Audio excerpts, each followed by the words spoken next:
예, 저는 오늘 고린도후서 7장 10절, 11절 말씀을 가지고요. 회개에 대하여라는 제목으로 말씀을 준비했습니다. 오늘 본문이 있는 고린도후서는요. 바울이 먼저 고린도 교회에 첫 번째 편지를 쓴 다음에 얼마 안 있어서 두 번째로 쓴 편지가 바로 이제 고린도후서, 고린도 교회에 보내는 두 번째 편지인데, 이 고린도 교회를 먼저 알아야겠죠, 그죠?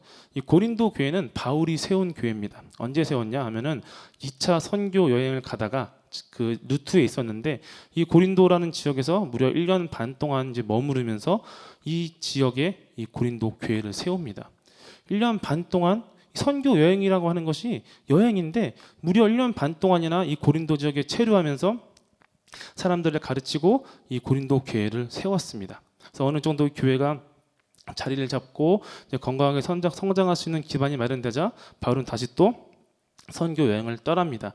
그 이후에 이 고린도 교회는 잘 성장을 했습니다. 왜냐하면 또 이 고린도 지역이 가난한 동네가 아니었어요. 경제적으로도 괜찮은 동네여서 어렵지 않게 교회가 성장을 하면서 그 기존에 처음 믿었던 이 고린도 교회 사람들뿐만이 아니라 외부에서도 새로운 신자들이 들어오기 시작하는데, 그때 누가 들어오냐면은 그러니까 그 팔레스타인 출신의 유대인 그리스도인들이 이제 같이 들어오게 됩니다.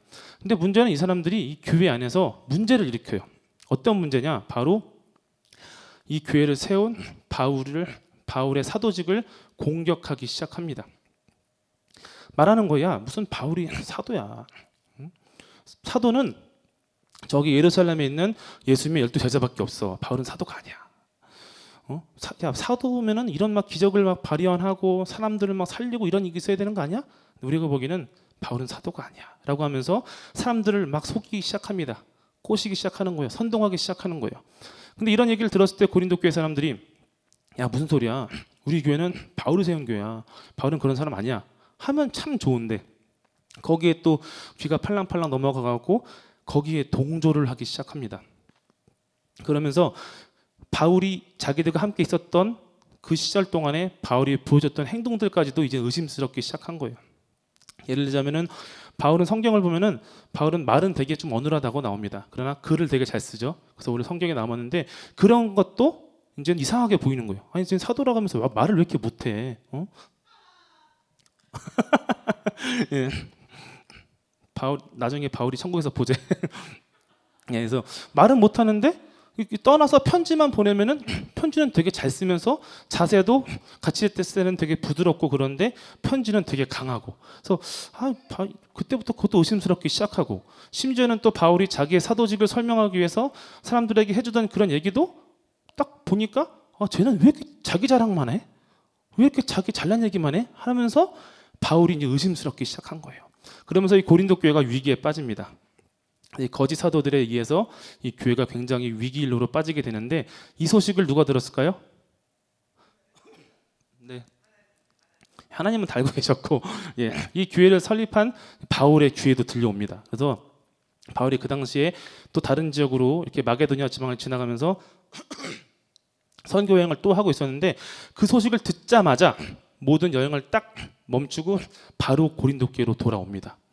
얼마만큼 이 바울이 고린도 교회를 사랑했는지를 알 수 있는 대목이라 할 수 있습니다. 그래서 돌아와서 이 문제를 해결하기 위해서 딱 들어왔는데 웬일인걸, 해결은커녕 온갖 모욕과 온갖 창피와 온갖 진짜 온갖 수치를 다 뒤집어 쓰고 거의 쫓겨나다시피 해서 교회를 떠나게 됩니다. 그래서 고린도 교회를 나와서 근처에 있는 에베소에 가서, 너무나 마음이 아프겠죠. 그럼에도 불구하고 이 바울은 고린도 교회를 포기하지 않았습니다. 그래서 편지를 써갖고 같이 사역하던 동역자 디도에게 편지를 줘서, 야, 네가 가서 해결을 해봐라.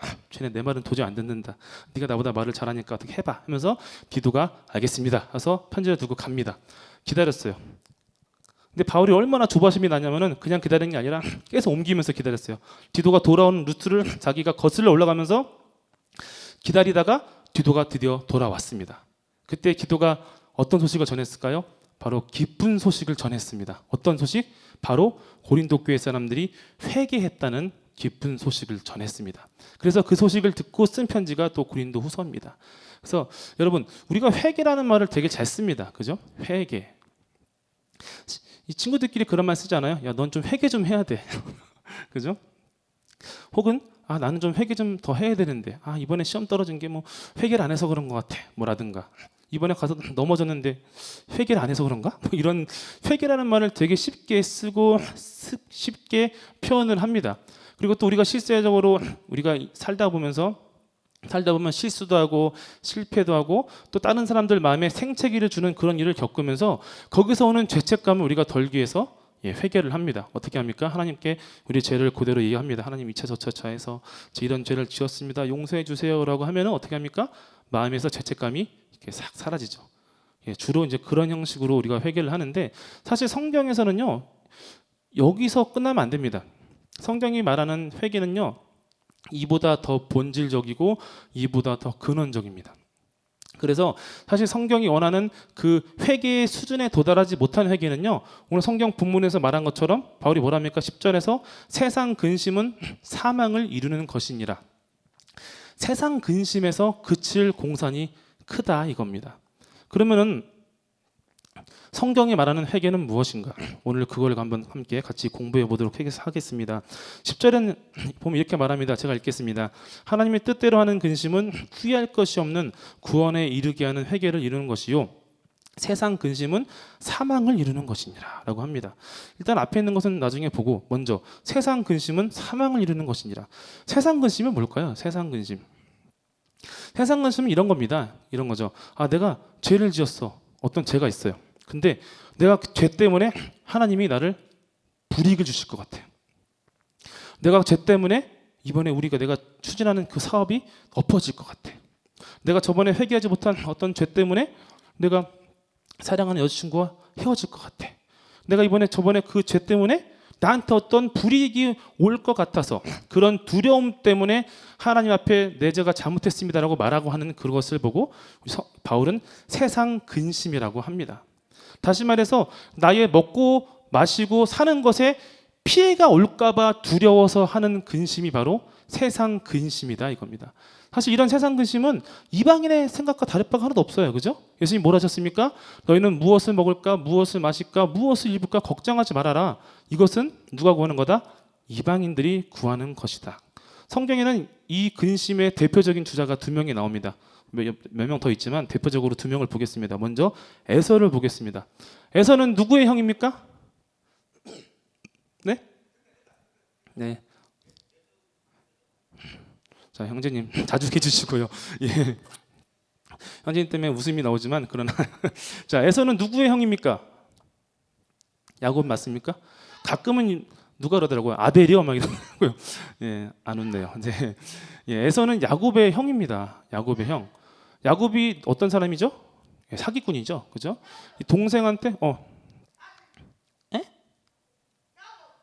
야곱 정답. 다 알고 있는 거예요, 여러분. 대단해요. 그래서 이 야곱이라는 동생한테 사기를 당해서 장자권을 빼앗기고 실제적인 그 축복도 빼앗기는 인물이 에서입니다. 그런데 사실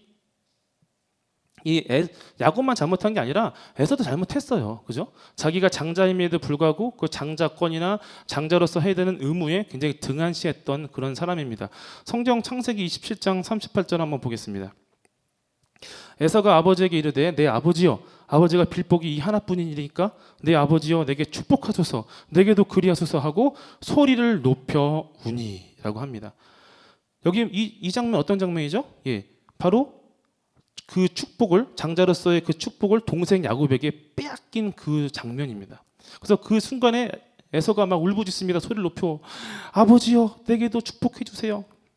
내게도 그렇게 해주세요. 근데 어떻게 보면 이 장면이 자기가 그 장자권을 등한시하고 장자로서의 의무를 등한시했던 것에 대한 회개나 어떤 후회처럼 보이지만 사실상 이거는 성경은 뭐라냐면은 이거는 회개가 아니라고 얘기를 합니다. 히브리서 2장 16절 17절 한번 보겠습니다. 음행하는 자와 혹 한 그릇 음식을 위하여 장자의 명분을 판 에서와 같이 망령된 자가 없도록 살피라. 너희가 아는 바와 같이 그가 그 후에 축복을 이어받으려고 눈물을 흘리며 구하되 버린 바가 되어 회개할 기회를 얻지 못하였느니라 라고 합니다.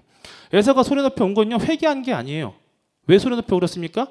막막한 거예요. 축복을 받지 못했으니까. 앞으로 나는 뭐 먹고 살지? 나는 뭘 마시고 살지? 나는 무엇을 입고 살아야 되지? 내 인생은 앞으로 어떻게 내가 감당해야 되지 하는 그런 두려움 때문에 에서는 아버지께 이런 울면서 후회하고 반성을 했다 이겁니다. 그러나 성경에는 그가 하는 이것은 회개가 아니다. 무엇입니까? 세상 근심이다라고 얘기를 합니다. 두 번째는 사울이 있습니다. 사무엘상 15장 한번 보겠습니다. 먼저 24절 25절 먼저 읽을까요? 사울이 사무엘에게 이르되 내가 범죄하였나이다. 내가 여호와의 명령과 당신의 말씀을 어긴 것은 내가 백성을 두려워하여 그들의 말을 청종하였음이니라. 청하오니 지금 내 죄를 사하고 나와 함께 돌아가서 나로 하여금 여호와께 경배하게 하소서 하니. 24절에 뭐라고 합니까? 내가 여호와의 명령과 당신의 말씀을 어긴 것. 그러니까 지금 사울이 하나님의 말씀을 어긴 거예요. 근데 그 어긴 이유가 뭡니까? 백성이 두려워서 그들의 말을 들었다는 거예요. 그러니까 하나님의 말씀이 아니라 백성의 말을 들은 상황이 되었다 이겁니다. 그래서 이 상황이 되자 사무엘이 와서 사울에게 전합니다. 하나님께서 너를 버리셨다. 26절부터 보겠습니다. 사무엘이 사울에게 이르되 나는 왕과 함께 돌아가지 아니하리니 이는 왕이 여호와의 말씀을 버렸으므로 여호와께서 왕을 버려 이스라엘 왕이 되지 못하게 하셨음이니이다 하고 사무엘이 가려고 돌아설 때에 사울이 그의 겉옷자락을 붙잡음에 찢어진지라. 사무엘이 그에게 이르되 여호와께서 오늘 이스라엘 나라를 왕에게서 떼어 왕보다 나은 왕의 이웃에게 주셨나이다. 이스라엘의 지존자는 거짓이나 변기함이 없으시니 그는 사람이 아니심으로 결코 변기하지 않으심이니이다 하니 30절부터 이제 진짜 사울의 본심이 나옵니다. 이르되 내가 범죄였을지라도 이제 청하옵나니 내 백성의 장로들 앞과 이스라엘 앞에서 나를 높이사 나와 함께 돌아가서 내가 당신의 하나님 여호와께 경배하게 하소서 하더라. 이에 사무엘이 돌이켜 사울을 따라가매 사울이 여호와께 경배하니라. 사울이 사무엘로부터 하나님의 심판을 들었을 때 그는 울부짖었어요. 그렇게 하지 마세요. 용서해 주세요라고. 그러나 그것도 성경이 원하는 회개가 아니었다는 거예요. 그가 그렇게 울부짖은 원인이 뭡니까? 바로 백성 앞에서 자기가 망할까 봐, 자기의 왕의 그런 권리나 왕의 권위가 무너질까 봐 두려웠던 이거입니다. 그래서 정작 그가 그렇게 울부짖고 세상 근심을 가지고 하나님 앞에 반성했음에도 불구하고 하나님의 심판이 명확하게 떨어지자 그때서야 진짜 본심이 나오는 겁니다. 나를 높여주세요. 나를 창피를 주지 마세요. 내 왕권을 지켜주세요라고 사울이 이야기를 합니다. 여러분, 회개는요, 미안하지만 먹고 마시는 것과 입는 것에 관련되면 안 됩니다. 여러분, 많은 그리스도인들이 그런 두려움에 빠집니다. 죄를 지으면 내가 이 죄 때문에 망하진 않을까? 죄 때문에 하나님한테 혼나진 않을까? 그러나 여러분, 성경은 그렇지 않다라고 얘기를 합니다. 여러분, 한번 볼까요? 마태복음 5장 44, 45절. 나는 너희에게 이르노니 너희 원수를 사랑하며 너희를 박해하는 자를 위하여 기도하라.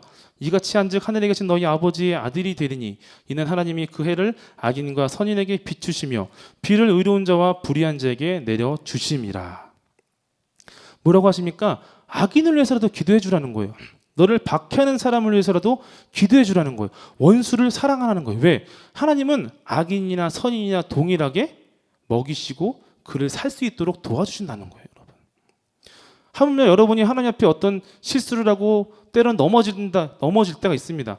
근데 그것 때문에 하나님 우리한테 불이익을 주시겠습니까? 아니라 이겁니다. 여러분이 만약에 그런 두려움 때문에 하나님 앞에 나의 죄가 잘못됐습니다라고 회개하러 나온다면은 그거는 결국에는 세상 근심밖에 되지 않는다 이겁니다. 여러분, 세상 근심으로 하나님 앞에 나오시면 안 됩니다.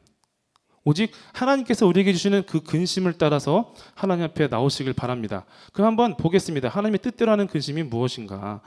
여러분, 우리가 왜 죄를 짓습니까? 여러분, 죄를 왜 짓습니까? 무슨 개그 프로처럼 몸이 약해서 의지가 약해서 아니죠, 여러분. 이거는 현상적인 것밖에 불가해요.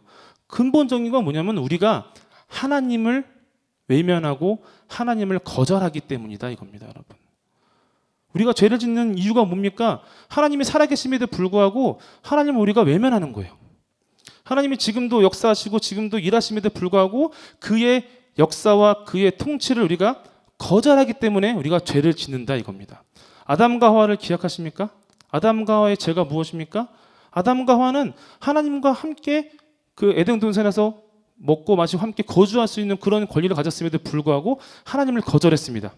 이제부터는 우리가 하나님 참견 안 받고 우리 마음대로 살게요. 성경은 그것이 바로 죄의 시작이다라고 이야기를 하고 있다 이겁니다. 그래서 성경이 말하는 회개의 본질은 뭐냐면은 다시 하나님께로 돌아가는 것입니다. 다시 하나님이 살아계심을 내가 인정하고 그리고 더 이상 그 외면하는 것에서 벗어나서 하나님을 내가 나의 삶 가운데로 모셔서 하나님의 다스리심을 나의 삶에서 이루어지도록 내가 다시 한번 하나님께 돌아가는 것이 바로 회개다라고 얘기합니다. 그래서 오늘 본 말씀의 10절에 하나님의 뜻대로 하는 근심이 무엇이겠습니까? 바로 하나님께로 돌아가게 만드는 근심이다 이겁니다. 그래서 로마서 12장 1절은 이렇게 말합니다. 1절 2절 그러므로 형제들아 내가 하나님의 모든 자비하심으로 너희를 권하노니 너희 몸을 하나님이 기뻐하시는 거룩한 산 제물로 드리라. 이는 너희가 드릴 영적 예배니라. 너는 인세대를 본받지 말고 오직 마음을 새롭게 함으로 변화를 받아 하나님의 선하시고 기뻐하시고 온전하신 뜻이 무엇인지 분별하도록 하라라고 합니다. 여러분, 하나님께서 근심을 주시는 목적이 뭡니까? 야, 너 내가 회개 안 하면 내가 너 굶길 거야. 이런 근심입니까? 아니다 이겁니다. 하나님께서 주시는 근심, 하나님의 뜻을 따르는 근심은 우리가 다시 하나님께로 돌아가서 우리의 삶을 하나님이 기뻐 받으시는 산 제물로 내려놓게 하시기 위한 그런 근심이다 이겁니다. 여러분 베드로 다 아시죠? 베드로 다 아시는 거 모르는 사람 없죠? 예. 성경에 보면 베드로의 인생이 참 파란만장합니다. 그죠? 특히 가장 파란만장한 장면이 어디냐면은 바로 예수님이 잡히실 때 예수님을 배신하는 장면을 보면 나옵니다. 마태복음 26장 한번 보겠습니다. 26장 69절부터 제가 읽겠습니다. 베드로가 바깥 뜰에 앉았더니 한 여종이 나와 이르되 너도 갈릴리 사람 예수와 함께 있었도다 하거늘 베드로가 모든 사람 앞에서 부인하여 이르되 나는 네가 무슨 말을 하는지 알지 못하겠노라 하며 앞문까지 나아가니 다른 여종이 그를 보고 거기 있는 사람들에게 말하되 이 사람은 나사렛 예수와 함께 있었도다 하매 베드로가 맹세하고 또 부인하여 이르되 나는 그 사람을 알지 못하노라 하더라. 조금 후에 곁에 섰던 사람들이 나와 베드로에게 이르되 너도 진실로 그 도당이라 네 말소리가 너를 표명한다 하거늘 그가 저주하며 맹세하여 이르되 나는 그 사람을 알지 못하노라 하니 곧 닭이 울더라. 예수님의 수제자였던 베드로가 예수님을 처절하게 배반하는 장면이 오늘 본문입니다. 여러분, 방금 읽었던 그 말씀입니다. 베드로가 그러면 이 배신을 하고서 그 다음에 그가 마음이 편했을까요? 아니죠. 바로 후회합니다. 그 다음 절 75절 이에 베드로가 예수의 말씀에 닭 울기 전에 네가 3번 나를 부인하리라 하심이 생각나서 밖에 나가서 심히 통곡하니라 라고 합니다. 베드로는요 예수님 배신했어요. 그러나 바로 후회했습니다. 왜 후회했을까요? 더 이상 예수님이 주신다고 하는 그런 세상에 어떤 하나님 나라가 임했을 때 자기가 받아야 되는 어떤 국무총리나 어떤 그런 명예가 잃어버렸기 때문에 그가 후회했을까요? 아니요. 베드로는 예수님이 죽을 때 따라 죽지 못한 것 때문에 그가 후회하고 울었다 이겁니다, 여러분. 그래서 예수님은 이런 베드로의 마음에 중심을 아셨기 때문에 베드로에게 다시 한번 기회를 주십니다. 요한복음 한번 보겠습니다. 21장 15절. 제가 읽겠습니다. 그들이 조밥 먹은 후에 예수께서 시몬 베드로에게 이르시되 요한의 아들 시몬아 네가 이 사람들보다 나를 더 사랑하느냐 하시니 이르되 주님 그러하나이다. 내가 주님을 사랑하는 줄 주님께서 아시나이다. 이르시되 내 어린 양을 먹이라 하시고 또 두 번째 이르시되 요한의 아들 시몬아 네가 나를 사랑하느냐 하시니 이르되 주님 그러하나이다. 내가 주님을 사랑하는 줄 주님께서 아시나이다. 이르시되 내 양을 치라 하시고 세 번째 이르시되 요한의 아들 시몬아 네가 나를 사랑하느냐 하시니 주께서 세 번째 네가 나를 사랑하느냐 하심으로 베드로가 근심하여 이르되 주님 모든 것을 아시오매 내가 주님을 사랑하는 줄을 주님께서 아시나이다. 예수께서 이르시되 내 양을 먹이라 라고 합니다. 17절까지 우선 보겠습니다. 10절에 뭐라고 합니까? 예수님께서 3번 물어보시는 거예요. 야 네가 나 사랑하느냐? 네가 나 사랑하느냐? 네가 나 사랑하느냐? 처음 2번에는 베드로가 전혀 괜찮았어요. 그냥 사랑합니다. 사랑합니다. 근데 예수님이 3번째 물어보시니까 자기가 배신한 일이 찔리는 거야.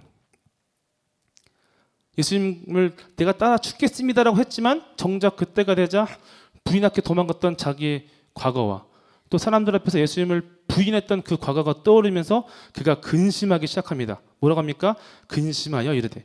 여기서 이 근심이 헬라어로 리페라고 합니다. 리페. 리페는 뭐냐면은 오늘 우리 본문 하나님의 뜻대로 하는 근심. 이 근심과 같은 어원입니다. 그래서 오늘 본문은 리페오라고 하고 그리고 이 방금 읽었던 요한복음에서는 리페라고 하는데 어떻게 이 근심의 역할이 무엇입니까? 베드로가 다시 예수님을 따를 수 있도록 하는 하나님의 뜻대로 하는 근심이다 이겁니다. 계속해서 이어서 보겠습니다. 18절부터 내가 진실로 진실로 내게 이르노니 네가 젊어서는 스스로 띠뛰고 원하는 곳으로 다녔거니와 늙어서는 네 팔을 벌리리니 남이 네게 띠띠우고 원하지 아니하는 곳으로 데려가리라. 이 말씀을 하시면 베드로가 어떠한 죽음으로 하나님께 영광을 돌릴 것을 가리키심이로라. 이 말씀을 하시고 베드로에게 이르시되 나를 따르라 하시니라. 베드로의 회개는 무엇입니까? 다시 그가 예수님을 따르도록 돌아온 것이 바로 그의 회개다 이겁니다, 여러분. 진실한 회개는요 오직 예수님 안에서만 일어납니다. 아멘. 예수님 밖에서는요 회개가 일어나지 않습니다. 이건 제가 한 말이 아닙니다. 바울의 한번 말을 보겠습니다. 고린도후서 3장 12절 한번 보겠습니다. 예, 우리가 이 같은 소망이 있으므로 담대히 말하노니 우리는 모세가 이스라엘 자손들에게 장차 없어질 것에 결국을 주목하지 못하게 하려고 수건을 그 얼굴에 쓴 것 같이 아니하노라. 그러나 그들의 마음이 완고하여 오늘까지도 구약을 읽을 때에 그 수건이 벗겨지지 아니하고 있으니 그 수건은 그리스도 안에서 없어질 것이라. 이건 회개를 말하는 겁니다. 오늘까지 모세의 글을 읽을 때에 수건이 그 마음을 덮었도다. 예, 구약으로는 이 회개가 일어나는 게 아니에요. 그러나 16절부터 그러나 언제든지 주께로 돌아가면 그 수건이 벗겨지리라. 주는 영이시니 주의 영이 계신 곳에는 자유가 있느니라. 우리가 다 수건을 벗은 얼굴로 거울을 보는 것과 같이 주의 영광을 보며 그와 같은 형상으로 변화하여 영광에서 영광에 이르니 곧 주의 영으로 말미암음이니라. 오직 예수님 안에서만 참 회개가 있습니다. 베드로도 예수님께로 돌아온 거예요. 다시 예수님을 따를 수 있는 그 길로.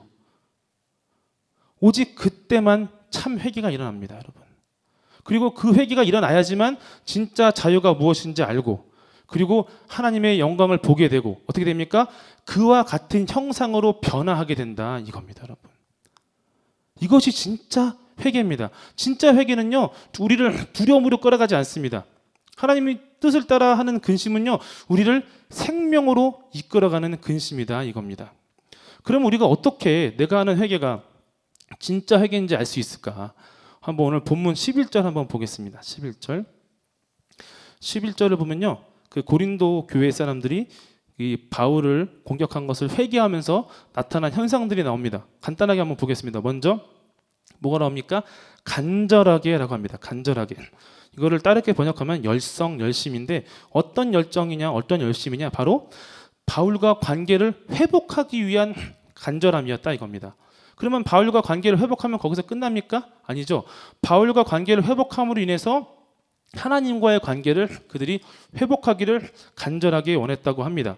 두 번째는 뭡니까? 변증하게라고 합니다. 다른 말로 변호라고 될 수 있는데 이거는 우리가 누구한테 사과할 때 변명하는 그런 게 아니라 이거는 실제적으로 내가 과거에 했던 어떤 행위를 나에게서 딱 잘라내는 행위를 말하는 것입니다.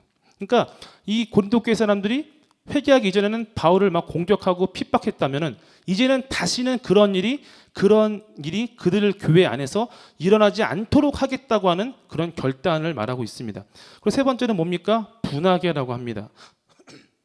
분하게. 또 다른 말로는 의분이라고 하는데 이게 뭡니까? 예. 누구한테 화를 냈을까요? 이 사람들이요. 그 거짓 선지자들한테 화냈을까요? 쫓아가서 막 때리고 야, 니네 때문에 우리가 고생했잖아 이라고 얘기했을까요? 아니요. 이 분노는 뭐냐면은 바울이 가르쳐준 그 도에서 벗어난 자기들을 향한 분노였습니다. 야, 내가 진짜 어리석었지. 내가 왜 그랬을까? 여러분, 예수님 믿는 사람들이 회개할 때는요 자기의 그런 어리석음에 대해서 분노할 줄 알아야 됩니다. 요즘 시대는 특히 상담하기 발달하면서 사람이 잘못을 해도 다 뭐랍니까? 괜찮아 한빈아 괜찮아, 다음에 잘할 거야, 괜찮아. 스스로 위로합니다. 그러나 성경이 주는 위로는요, 오직 우리가 하나님 앞에 내 죄 때문에 자복하고 회개할 때 하나님만이 주실 수 있는 것이 참 위로임을 여러분이 믿으시길 바랍니다. 여러분이 잘못한 것을 위해서 여러분이 스스로를 위로하는 일은 그만하시고, 여러분의 잘못 때문에 스스로에게 분노할 수 있는 여러분이 되시길 바랍니다. 그 네 번째로 뭡니까? 두렵게 했다고 합니다. 두렵게. 또 다른 말로 두려워하는 마음, 두려워할 줄 알게 된다고 하는데, 이 두려움이 뭡니까? 우리가 바울 공격함으로 인해서 우리 인생이 망할까 하는 그런 세상 근심을 말하는 것입니까? 아니다 이겁니다. 하나님과 끊어질 것을 그들이 두려워했다 이겁니다. 그들은요, 그전에는 그런 생각이 없었어요. 그러나 이번 일을 겪으면서 바른 도에서 벗어남으로 인해서 하나님과의 관계가 그들이 끊어질 것을 처음으로 두려워하게 되고 두려워하는 것을 배웠다라고 얘기합니다. 그리고 다섯 번째는 뭡니까? 사모하게라고 합니다. 이 사모하게는 처음에 나왔던 간절하게와 같이 이어지는데, 정말 간절하게 바울과 관계가 회복되고 하나님과의 관계가 회복되기를, 다시 연합되기를 그들이 사모했다라고 얘기합니다. 여섯 번째는 뭡니까? 말씀 왜 안 나오나요? 11절. 말씀을 계속 띄워주세요. 그리고 여섯 번째는 열심 있게, 열정. 이거 열정, 또 다른 말로는 헌신하라는 마음이라고 하는데, 이게 뭡니까? 이 사람들이 어떤 것에 열심을 가졌냐? 다시 바울이 가르쳐준 그런 바른 도로 돌아오기 위해서 열정을 가졌고 열심을 가졌다 이겁니다, 여러분. 다시 한번 그들이 바울이 전해준 예수님의 말씀과 가르침에 순복하고 다시 한번 주의 뜻대로 살아갈 수 있는 그런 열정을 가지게 되었다고 말하고 있고, 마지막으로 일곱 번째 뭐라고 합니까? 벌하게, 응징이라고 합니다. 이 벌하게는 그들에게 잘못된 도를 전해준 사람들한테 어떤 보복을 하고 안갚음을 하는 것이 아니라, 잘못된 그들 교회 안에서 잘못된 것이 일어날 때 그것을 징계할 수 있는 첫 그런 동기를, 그런 의도를 그들이 처음으로 배웠다라고 이야기를 하고 있습니다. 여러분이 회개할 때 오늘 배운 이 일곱 가지들을 한번 생각해 보셔야 됩니다. 내가 하나님 앞에 죄를 고하고 회개할 때 내가 내 삶에서 실제적으로 내 과거의 삶과 과거의 잘못으로부터 내가 그거를 절단하고 있는가, 끊어내고 있는가 고민해야 할 것이고, 그리고 내가 죄를 고백했다면 앞으로는 내가 정말 예수님을 따라서 하나님을 믿는 사람으로서 살아가려는 의지와 열정이 내 안에 있는가라고 여러분이 고민을 해봐야 된다 이겁니다, 여러분. 그래서 진정한 회개를 하면 어떻게 됩니까? 11절 하반절에 보겠습니다. 뭐라고 합니까? 너희가 그 일에 대하여 일체의 너희 자신의 깨끗함을 나타내었느니라 라고 합니다. 진짜 회개가 되면요, 어떻게 됩니까? 이전의 잘못으로부터 완벽하게 깨끗하게 됩니다. 아멘. 예수님의 피가 그렇게 우리에게 약속을 해주셨습니다. 여러분이 하나님 앞에 참 회개를 하고 그런 회개의 실천을 여러분의 삶에서 이끌어내고, 그래서 이제부터는 하나님의 뜻대로 살겠다는 그런 거룩한 결단들이 여러분 앞에 나타난다면은 우리는 과거의 잘못으로부터 완전하게 깨끗함을 받는다 이겁니다. 그러면은 이 본문 말씀이 되게 중요한 게 뭐냐면은, 그럼 고린도 교회 사람들이 지금 이 편지를 받는 대상들이 바울을 공격하지 않은 사람들을 말하는 걸까요? 그건 아니다 이겁니다. 그 당시에 있는 고린도 교회 사람들은요, 다 바울을 공격했어요. 그러면은 이게 뭐냐? 더 이상 그들 안에서 어떤 일이, 바울을 공격하는 일이 없을 거다라고 이야기하고 있다 이겁니다. 그래서 이것에 대해서 바울은 갈라디아서 2장 20절에 이렇게 말합니다. 내가 그리스도와 함께 십자가에 못 박혔나니 그런즉 이제는 내가 사는 것이 아니요 오직 내 안에 그리스도께서 사시는 것이라.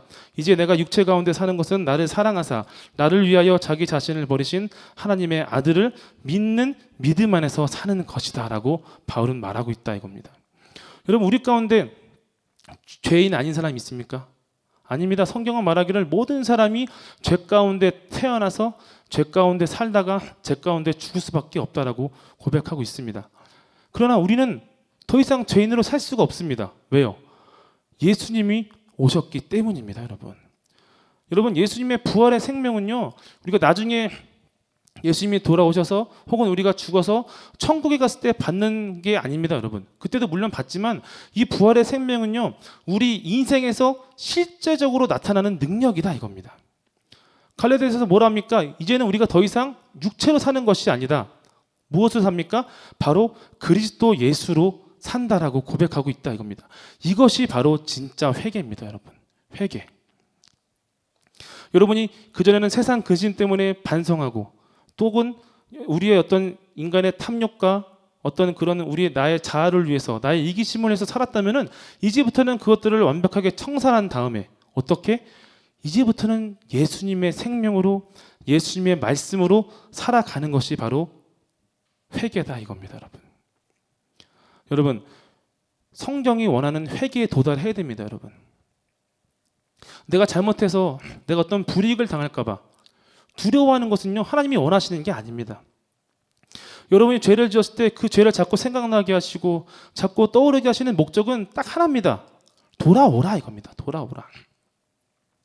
예수님께서 이 땅에 오셔서 제일 먼저 선포하신 말씀이 뭐였는지 다 기억하십니까? 때가 찼고 하나님의 나라가 가까이 왔으니 어떻게 합니까? 회개하라라고 합니다.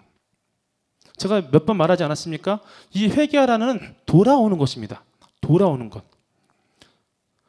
그냥 하나님 앞에 내가 잘못했어요라고 말하는 것이 아니라 내가 하나님께로 돌아가겠습니다.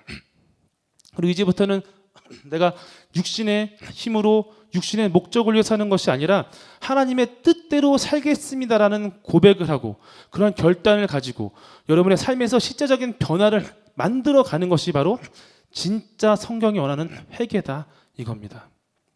저는 청년선교회 여러분이 이 회개에 도달하길 바랍니다. 여러분이 이 회개를 살면서 이루기를 원합니다. 이 회개는요, 성령께서 우리를 도우십니다. 우리 스스로는 완벽하게 행할 수가 없어요. 그러나 우리가 이 회개를 위해서 예수님께서 성령을 보내주셨고, 아멘.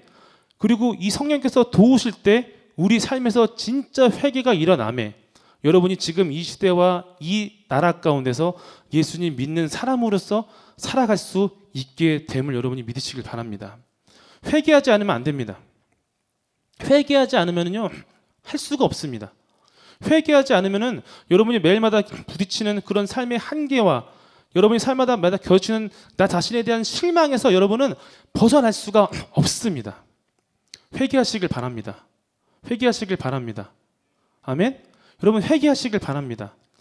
그냥 말로만 잘못했습니다고 할 것이 아니라 진짜 여러분 삶에서 하나님 나라로 돌아가서 하나님을 인정하고 하나님의 뜻대로 살아가려고 하는 그런 거룩한 결단이 여러분 안에서 그리스도의 생명으로 부활의 생명으로 나타나기를 바랍니다.